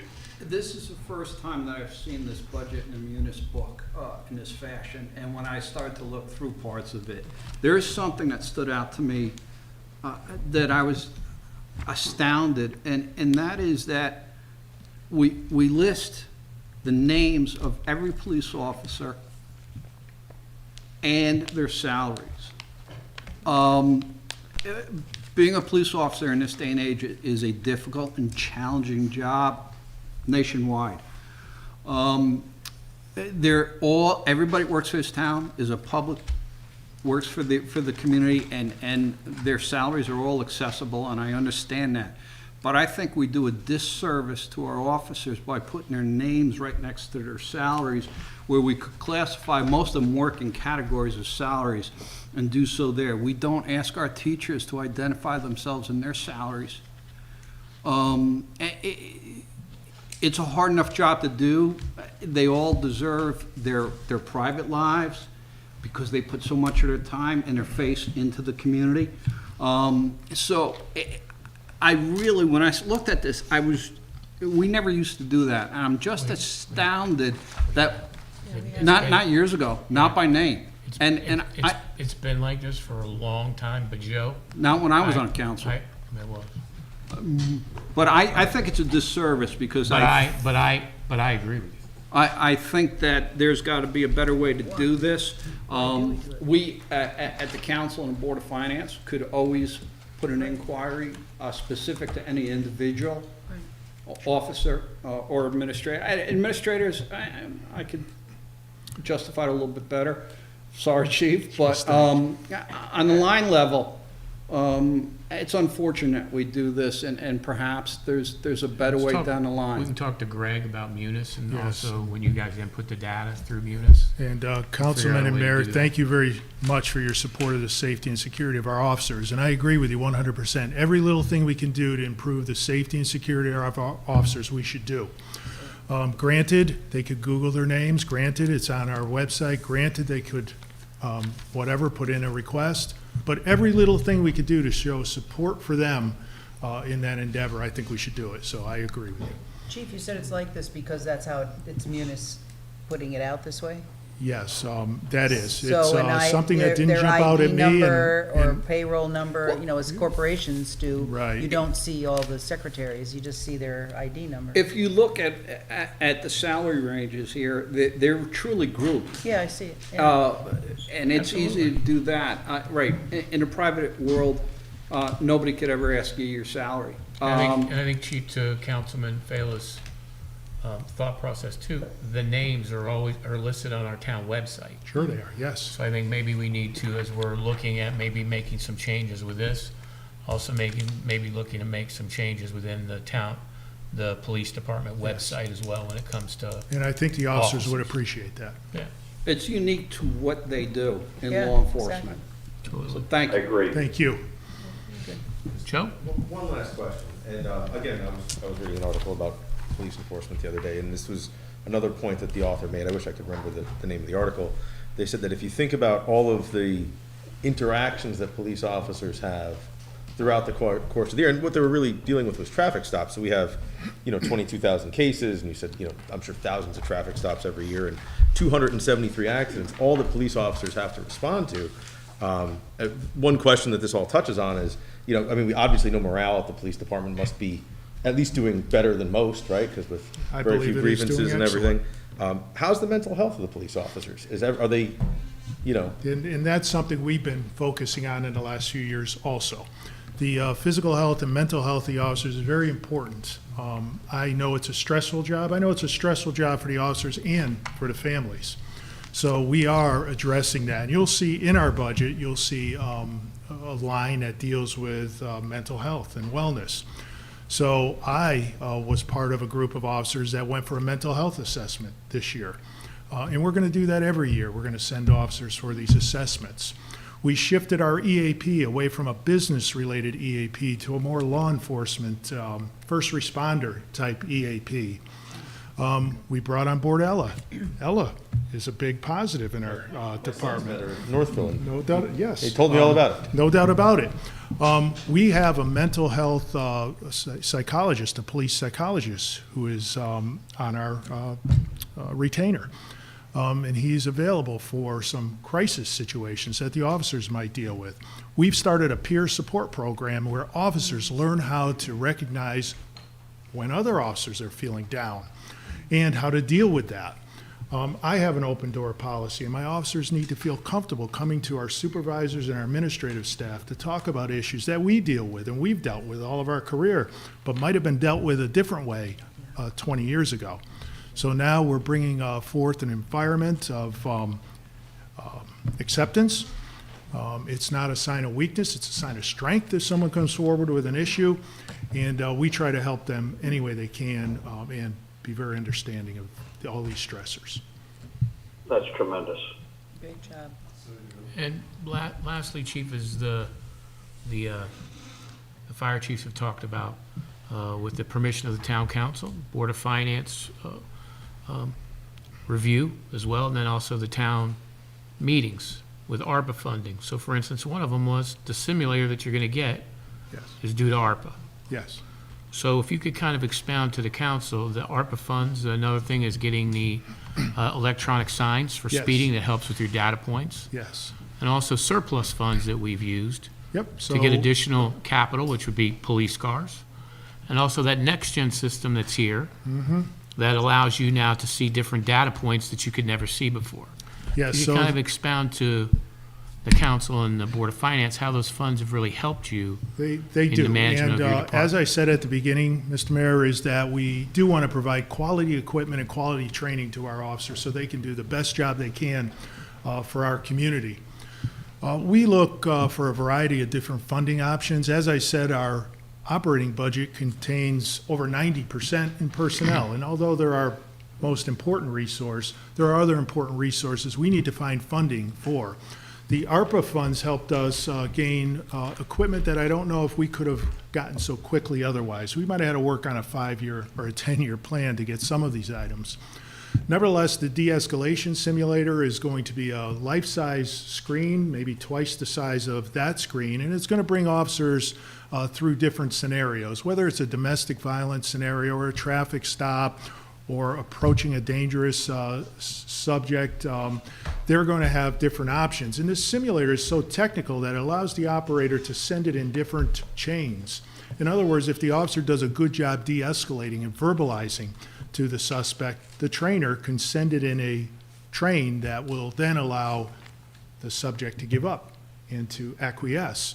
If the officer doesn't do so good of a job, it could turn bad very quickly.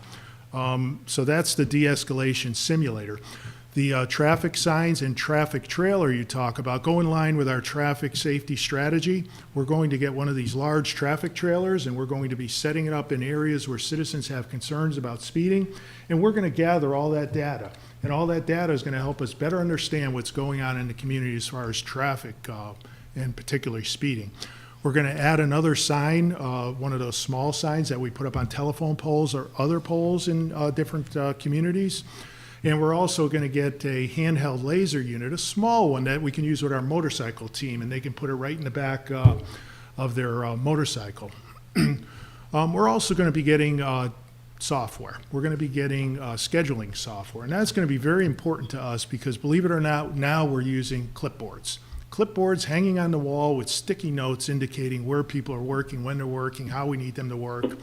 It's archaic, and those ARPA funds are helping us move into the 21st century with scheduling.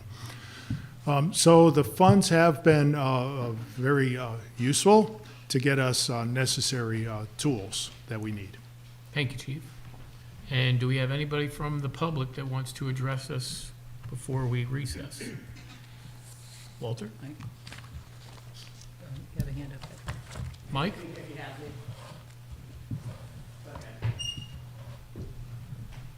This is for the hearing or for the police? Public comment? Public comment. Yep. Oh, excuse me. Okay, so I've gotten a lot of questions over the past few days about how and where to watch this at home for the few people. Mike Sinello, 111 Willow Springs, sorry. So I've gotten a lot of questions from people about, over the last few days about how to watch this from home since there is no Zoom meeting. This is being broadcast to YouTube, and it's also being broadcast to the town's Facebook page for the people at home that are watching. If you guys could please share this information with the people that you run into, that'd be very helpful. I'll try to do my best to put some information out tomorrow afternoon. The easiest way to find these streams right now is to go to YouTube, search Town of New Milford, and then you go to playlists. It's the first playlist. If you just go into YouTube and type Town of New Milford on the night of these joint budget hearings, it'll be the first video that shows up, whatever is that night's video. It's a little tiny bit more difficult to find on Facebook before we go live because Facebook doesn't generate a link anymore before the actual meeting goes live. This is why I try to start the actual live feed a few minutes before the meeting starts. So when the meeting starts, to help out with all of that, if people could share this, if you're watching on Facebook, if you could please share, that would really help get that information out to everybody. The easiest way to find this on Facebook is to go to Town of New Milford. If you go on Facebook and search Town of New Milford, click on the Town of New Milford's page. At the top, underneath the main picture, there'll be 3 dots. Click on those 3 dots to events. This is how Facebook is now saving these videos before they go live. For those watching at home who need live captions, Facebook is providing live captioning service, of course, for free, built in as we are stream broadcasting both to YouTube and to Facebook. So that's the 2 ways to watch this from home. So folks know, because tomorrow night is probably going to be the night that attracts the greatest amount of attention. Tomorrow night, the Board of Education is scheduled to be the sole presenter. So if you guys are interested in that and can't make it to the meeting itself, remember to check in on that on YouTube and on Facebook. In order for us to qualify for YouTube's live captioning service, we need 1,000 subscribers. We otherwise meet their qualifications. So if anyone is watching on YouTube or winds up watching on YouTube and has an account, it would really help us if you guys could subscribe. There's 28,000 people in town. I can't imagine there's not at least 1,000 people that could subscribe to the YouTube channel so we could qualify for their live captioning service. Just so folks know too, for the schedule moving forward, Monday night's regular town council meeting will be happening as scheduled. We just got our agendas for that last, did you get it out Monday or was it Tuesday? I think it was Tuesday. Wednesday. Okay, so I'll be building a stream for that on Friday, so you guys can have that information for that regularly scheduled meeting. Again, on YouTube and on Facebook, same way to find them. The joint budget hearings will continue next week on Tuesday night at 7, Wednesday night at 7, Thursday night at 7. Once the joint budget hearings close, the next live broadcast we will certainly be doing will be the Monday following. Okay. The following Monday will be the town council's budget deliberations. So that'll be the final stop in the process for the town council before it moves on to the next stage. So since I've gotten a lot of questions over the last 2 days about how and where to view all of this, that's the schedule moving forward. That's how you guys can watch it. I'll do my best to get that information out tomorrow afternoon. Thank you, Mike. Can I ask him a question? It's not available on the town website. You have to have social media accounts. So you do not have to have a social media account to watch on YouTube at the very least. And I'm pretty sure because of the way that the business page is set up for the town of New Milford, you don't have to have a Facebook account to watch on Facebook as well because it's through the town's business page. I have a question. Mike, this is asked, where does someone go after the fact? They can't be around to watch it. Is it, like the other meetings, can they go on YouTube and see it tomorrow morning? Okay, so just in case people didn't hear that, because I can't control the microphones right now, Katie asked where you can watch these meetings and these hearings after they've concluded. So after they've concluded, in the case of YouTube, you can go to YouTube and type in Town of New Milford. It'll be in the playlist immediately. Okay. The video processing for that happens overnight, so if you need live captions and you want to watch on YouTube, you'll have to wait till morning for YouTube to generate those captions. If you just go to YouTube and type Town of New Milford Joint Budget Hearings, these will be the 2022, of course. These will be the only meetings that show up. After the fact on Facebook, when I build these streams, I have to build them as events. Facebook then converts them to video links once we hit the Go Live button. So the previously generated event link won't bring you to the video itself directly. You'll have to click on the blue button that says Watch Video. After we've gone live and Facebook has generated the link, I know it's Facebook, it used to be easier, they don't make things easy anymore. After we've gone live, if you want to get directly to the video, the easiest way to do that is to go to the Town of New Milford's Facebook page, 3 dots at the top of the screen, or if it's just up there anyways, click on videos, and then sort by live videos, and it'll be the first thing that shows up. So Facebook used to be easier to find. But YouTube is Nothing still I the control. same. Town of YouTube is still the Milford? same. Right, okay. After the fact, YouTube is the easiest way to do it. You can probably even just go to Google, type Town of New Milford Joint Budget Hearings 2022. It'll almost certainly be the first thing that shows up. So I'd like to, I went to YouTube today at about 3, because I was unable to make last night's meeting, and I found it right away. Okay, so Diane Clave said that she went to YouTube at 3 and found it right away. Right, last night. Thank you, Mike. All right. so I'd like to entertain a motion to recess the special town council meeting, which is our budget hearings, to Thursday, tomorrow, February 24th at 7 PM. So moved. Do I have a second? Any discussion from the town council? All those in favor? Aye. Opposed? Any abstentions? Thank you. Walter? Board of Finance, want a motion for recess until Thursday. Second, all in favor? Aye. Thank you, everybody. Have a good night now. Thank you. Good night.